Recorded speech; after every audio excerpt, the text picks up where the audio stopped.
Welcome back to Hardware Unboxed. Today we have a number of hardware announcements for you thanks to a joint release from Nvidia and Intel. Most of what we are covering today concerns the mobile market, so think gaming laptops. However, we are seeing some new GPUs that should eventually come to desktops in one form or another, so that information could be a bit more interesting than it otherwise would be. So what is being announced? Well, on the Intel side, we have new 11th gen Tiger Lake H45 processors for gaming laptops and high-performance productivity systems. These are long-awaited CPUs that will finally bring Intel's Tiger Lake designs up to 8 cores, suitable for these class of systems, and what should hopefully be more competitive with AMD's Ryzen 5000 lineup. Then on the Nvidia side, we have the announcement of the GeForce RTX 3050 family for laptops, which includes the RTX 3050 Ti laptop GPU and the RTX 3050 laptop GPU. And it's here where we will start, as in my opinion, this is probably the more interesting of the two launches. What makes this launch interesting is, like the RTX 3060 laptop GPU, Nvidia are announcing a new mobile GPU before they launch the same product on the desktop, which is something they did not do previously. I'm guessing here that the launch of lower tier desktop GPUs has been impacted by insane demand for graphics cards, where there is currently no incentive to sell a cheaper product when RTX 3090s are flying off the shelves for over $1,500 a pop. So the RTX 3050 Ti and RTX 3050 laptop GPUs are both based on a new GPU die from Nvidia manufactured using Samsung's 8nm process, so it's not a cut down version of the existing GA106 being used in the RTX 3060. This is reminiscent of the Pascal era, where Nvidia's GTX 1060 variants were all GP106, then the GTX 1050 series launched using GP107. Nvidia didn't provide an official die name for this GPU, but GA107 is pretty likely. The RTX 3050 Ti features 2560 CUDA cores in 20 SMs, so we see 20 RT cores and 80 Tensor cores as a result. Meanwhile, the RTX 3050 is a cut-down variant with 2048 CUDA cores and 16 SMs, with 16 RT cores and 64 Tensor cores. We don't know if the 3050 Ti is using a fully unlocked version of this die, but this die does feature all the RTX features and the latest generation of encoders, PCIe technology and all of that. So this is the first time that Nvidia's mid to entry level die includes ray tracing acceleration. Unfortunately, Nvidia are giving OEMs the ability to configure these GPUs anywhere from 35 to 80 watts, so there will be a massive range of performance we'll see under the exact same GPU name. Boost clock speeds for the 3050 Ti range from 1035 MHz to 1695 MHz, suggesting the 80 watt model could be up to 64% faster than the 35 watt model, which is just insane. Similar margins are seen with the RTX 3050, 1057 MHz at 35 watts up to 1740 MHz at 80 watts. The memory subsystem used for the RTX 3050 series is identical to that of the GTX 1650 series that it's replacing. 4GB of GDDR6 on a 128-bit bus, though clock rates are currently unknown. 4GB of memory has been used in Nvidia's 50 class as far back as Pascal with the GTX 1050 in 2017, so it's a bit disappointing to see a lack of progress on that front. At the same time, with the RTX 3060 using 6GB, it would be a bit weird for a lower tier model to have more VRAM. With this sort of core configuration, 20 SMs, the RTX 3050 Ti laptop GPU sits between the GTX 1650 Ti with 16 SMs and GTX 1660 Ti with 24 SMs in terms of layout. However, with Nvidia's new double FP32 layout and other Ampere enhancements, we should be seeing more performance from a lower SM count than Turing, just like with desktop Ampere. Similarly, the RTX 3050 has the same 16 SMs as the GTX 1650, but double the overall CUDA core count, so performance won't be double in games, but it will be faster. Before looking at Nvidia's performance claims for their mobile part, what does this mean for the desktop RTX 3050? Well, based on what we've seen this generation so far, it's likely the RTX 3050 will feature a different SM count than either laptop GPU. We're possibly looking at 18 SMs as an example. For reference, the RTX 3060 on laptops used 30 SMs versus 28 on the desktop, and the RTX 3070 laptop GPU used 40 SMs versus 46 on the desktop. Of course, Nvidia weren't willing to talk about future products on the desktop in their mobile announcement briefing, so we don't have anything official. What we do know, however, is that GA107's 128-bit GDDR6 memory bus will restrict these GPUs to either 4 or 8 gigabytes of memory, and let's hope for the desktop cards that figure is 8 gigabytes.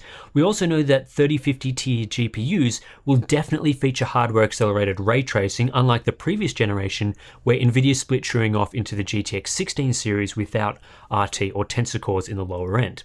But obviously, a lot here is still up in the air. How many SMs will the RTX 3050 use? Will the RTX 3050 Ti use GA107 or a cut down GA106 from the RTX 3060 on the desktop? Will the RTX 3050 Ti even exist for desktop cards? By announcing mobile first, I'm sure the rumor mill will kick into gear from here, so be on the lookout for any obvious BS rumors. Nvidia's performance information for the RTX 3050 laptop GPU was extremely light on with information. Most of the presentation was Nvidia talking about how awesome their RTX features are, given that the RTX 3050 supports them and the GTX 1650 did not. This was the one performance slide we did get, giving us a look at performance in 2 games without ray tracing, 3 with ray tracing, and all with DLSS. Nvidia tested these titles at 1080p using medium settings, DLSS quality, and medium ray tracing were applicable. The sample size is far too low to draw any firm conclusions, but basically what Nvidia is claiming here is that with DLSS enabled, the RTX 3050 Ti laptop GPU is capable of 1080p medium quality gaming with ray tracing at 60 FPS. That's a fairly typical budget laptop level of performance that you'd want. As for the comparisons between the 3050 Ti and the GTX 1650 Ti, the 2 games shown here highlight 50 to 60% better performance. In our previous performance testing, we've seen that the GTX 1660 Ti is about 40% faster than the GTX 1650 Ti in laptops, while the RTX 2060 is about 50% faster. We've also seen that generally Nvidia with Ampere are giving us, in their new products, performance equivalent to a last-gen GPU from the tier above. So the RTX 3060 laptop GPU is roughly on par with an RTX 2070 Super, the RTX 3070 is similar to an RTX 2080, and so on. So it would make sense that the RTX 3050 Ti would fall around the performance of an RTX 2060, which is going to be not too bad for budget class laptops. And I should stress here that these are all mobile comparisons. Nvidia's mobile GPUs are generally several tiers lower than what we get on the desktop in terms of performance. Nvidia declined to provide any performance data on the RTX 3050 laptop GPU, so the non-Ti variant, which is disappointing. It's probably 1660 Ti laptop sort of level outside of ray tracing, but that's just a straight guess as the performance data we got was non-existent. I mean, come on Nvidia, it's a new GPU launch. We want to see how these things actually perform in a wide range of games. Nvidia says these GPUs should be seen in laptops starting at $800 with designs from all the major brands. We can also expect to see a new range of studio-focused products that will use the RTX 3050 and 3050 Ti, like the Dell XPS 15, which isn't as much of a gaming laptop as it is for creators. The second of today's 2 announcements is focused on Intel's Tiger Lake H45 platform, their new fully fledged H-series processors for gaming laptops and productivity beasts. As I said earlier, this is the first time we are getting 8-core Tiger Lake CPUs, and the goal here is to take on AMD's impressive Ryzen Mobile 5000 series in both gaming and applications. This is also the first time we're seeing 10nm processors from Intel used outside of ultra-portable low-power classes, in this case Intel's 10nm super-fin process technology. From an architectural standpoint, Intel's 11th Gen H-series processors are similar to prior Tiger Lake U-series parts in many ways. The CPU cores themselves are the same Willow Cove designs, so Intel are claiming a 19% IPC improvement compared to the prior generation, which in this case is Comet Lake, given 10th Gen H-series didn't use Ice Lake and was still on 14nm using a Skylake derivative architecture. We know all about those sort of struggles. We're also seeing an upgrade to PCIe 4.0 connectivity, built-in Thunderbolt 4 support, and Intel Xe integrated graphics, all the major improvements Intel already announced with Tiger Lake last year. So what is different compared to the U-series chips and more recently the terrible Tiger Lake H35? Well, the big one is facilitated by a new Tiger Lake die. Unlike Tiger Lake H35, H45 does not reuse the same silicon as their U-series parts. This means they are able to include up to 8 CPU cores, matching what Intel had on offer with the 10th generation, but now with higher IPC per core and therefore faster performance, at least according to Intel. To fit in 8 CPU cores into a reasonable size, Intel have reduced the size of the integrated GPU from 96 execution units down to 32, which makes sense as most H-series laptops will include discrete graphics, making the iGPU only necessary for some hardware acceleration features. Speaking of discrete graphics, Tiger Lake H45 includes 20 PCIe 4.0 lanes direct from the CPU, enabling x16 access to discrete graphics in addition to x4 direct to an M.2 SSD. The chipset included on the package, Intel's 500 series mobile PCH, provides additional lanes and connectivity. AMD's approach, in contrast, has everything integrated into the one die as an APU, so there is no separate PCH. While this is a good approach from a size perspective, Ryzen Mobile 5000 uses last generation technology such as PCIe 3.0 instead of PCIe 4.0 that Intel are providing with their new Tiger Lake lineup. In a sense, this is quite a significant overhaul on Intel's side of every aspect to their H-series offerings. This is how the lineup stacks up. 5 processors ranging from a Core i5 up to a Core i9. The flagship is the Core i9 11980HK, which brings 8 cores, 16 threads, and 24 megabytes of L3 cache. It has a base clock of 2.6 GHz and can hit 5 GHz on up to 2 cores in ideal situations. You'll see some other clock speeds listed here in the charts for things like all-core turbo, although it should be noted that most of these clock speeds will only be hit briefly in burst applications before dropping down to a lower clock speed to fit within the power limits as set by the OEM. The 11980HK certainly won't be hitting 4.5 GHz indefinitely like you might expect from a desktop CPU. There's another Core i9 part listed here, the Core i9 11900H, which is a 100 MHz lower clocked version of the 11980HK and without the K suffix, so it won't have the same fully unlocked overclocking capabilities. Then there is a single Core i7 part, also with 8 cores and 16 threads. It's lower clocked again with a 2.3 GHz base and 4.6 GHz turbo, so clock speeds on this part are 300 MHz lower than the flagship Core i9, but on the same CPU configuration. For mainstream laptops, we then have 2 Core i5 processors, the Core i5 11400H and Core i5 11260H. Both are 6-core designs with 12 threads and 12 megabytes of L3 cache, half that of higher tier processors. The difference between these processors is simply 100 MHz of clock speed, with the 11400H coming in at a 2.7 GHz base and 4.5 GHz maximum turbo. All Tiger Lake H45 processors have a default TDP of 45 watts, but can be configured to 35 watts for lower power systems, or in some cases 65 watts or higher for big beastly gaming machines. All support DDR4 3200 as the base memory spec, and all feature the same iGPU layout and clock speeds. Intel are also providing new features in their Extreme Tuning Utility, XTU, including per-core voltage controls on some models and overclocking on the 11980HK.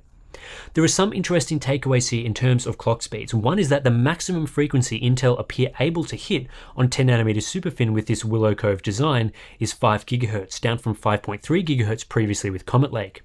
However, Intel expects that 6% clock deficit to be nullified by higher IPC, so overall performance in lightly threaded applications should be higher.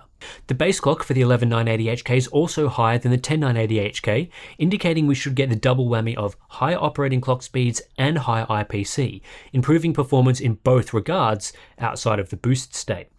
With that said, clock speeds aren't always faster. The Core i5 11400H, Intel's new fastest 6-core CPU in their Tiger Lake line, only goes up to 4.5 GHz compared to the 5.1 GHz that was possible with the Core i7 10850H previously. That's a 12% reduction, which paired with the same 2.7 GHz base clock will make for an interesting gen-on-gen comparison. Although I guess it should be noted here that the 10850H was a Core i7 processor, in this new generation the Core i7 is an 8-core model, so comparing the exact same class of CPU, 11400H versus 10400H, we are getting a much needed boost from 4 cores to 6 cores. In terms of productivity performance, Intel were extremely light on with information. They provided just 3% improvement figures for 11th gen over 10th gen, and the same 3 figures for the 11980HK versus Ryzen 9 5900HX. This tells us virtually nothing about performance, given 3 data points presented like this is an insufficient amount of data to draw a conclusion on. It also doesn't give me great confidence in Intel's productivity performance compared to AMD, given they weren't willing to go into any more extensive details on how they stack up. Later in the presentation, we did see a few more performance data points comparing the Core i9 11950H, which is their vPro commercial equivalent of the 11980HK, to the Core i9 10885H, another 8-core CPU from the prior generation. Here in spec workloads, they are showing 11 to 12% higher single-thread performance and up to 29% faster multi-thread performance. If these numbers are accurate and representative of Tiger Lake's Core i9 productivity performance, which of course we should be skeptical of given these are manufacturer-provided benchmarks, then Intel's new Core i9 may not beat AMD's Ryzen 9 in multi-threading, while single-threading may be a close call. It is a big improvement over Comet Lake, but AMD is absolutely dominating multi-thread performance in 45-watt laptop processors, and these gains may not be enough. We'll have to benchmark it to see for certain. What Intel is much more confident in is gaming performance. Intel showed performance slides comparing the 11980HK to the 10980HK in 7 titles, showing performance improvements between 6 and 21% when paired with an Nvidia GeForce RTX 3080 laptop GPU at up to 155 watts. Intel also showed a slide comparing the 11980HK to the Ryzen 9 5900HX, showing a performance lead of 11 to 26% when also using the RTX 3080 laptop GPU. This is a much more informative selection of data than we got in the productivity section, and if these results are accurate, Intel will have an impressive lead in gaming. However, these are manufacturer benchmarks, so it's unclear how these products were tested, and it's especially unclear what power levels these CPUs were configured to. Will be interesting to see how it stacks up for sure under independent testing. I'm certainly very excited to get my hands on some systems. Intel also decided to compare the Core i5 11400H against the Ryzen 9 5900HS, which again, who knows how this was tested, but the results were slightly in favor of Intel using Nvidia GeForce RTX 3060 graphics in a slim form factor laptop. So that will be another interesting thing to explore when we get these systems into review. And that's pretty much it for Intel's announcements as well. We should be seeing laptops based on Tiger Lake H45 and Nvidia's new RTX 3050 series available this month, with the RTX 3050 being available in both Intel and AMD laptops. So it's not just a combination of these two components, there will be a bit of variety on the market. Some reviewers may already have systems in hand, not sure on that one. We don't right now, so we'll be looking to get hands on time as soon as we can. You can also expect to see quite a number of announcements from OEMs in probably the next couple of hours from all the major brands. They'll be, flooding the market with all this information about Tiger Lake H45 and RTX 3050, all that sort of thing. Expect a fairly big refresh this time around. So that's it for this announcement news video. We only do these from time to time now, but if you're still interested in supporting the channel, you can do so via our Patreon or Float Plan accounts. Links to those are in the description below. Thanks for watching, and I'll catch you in the next one.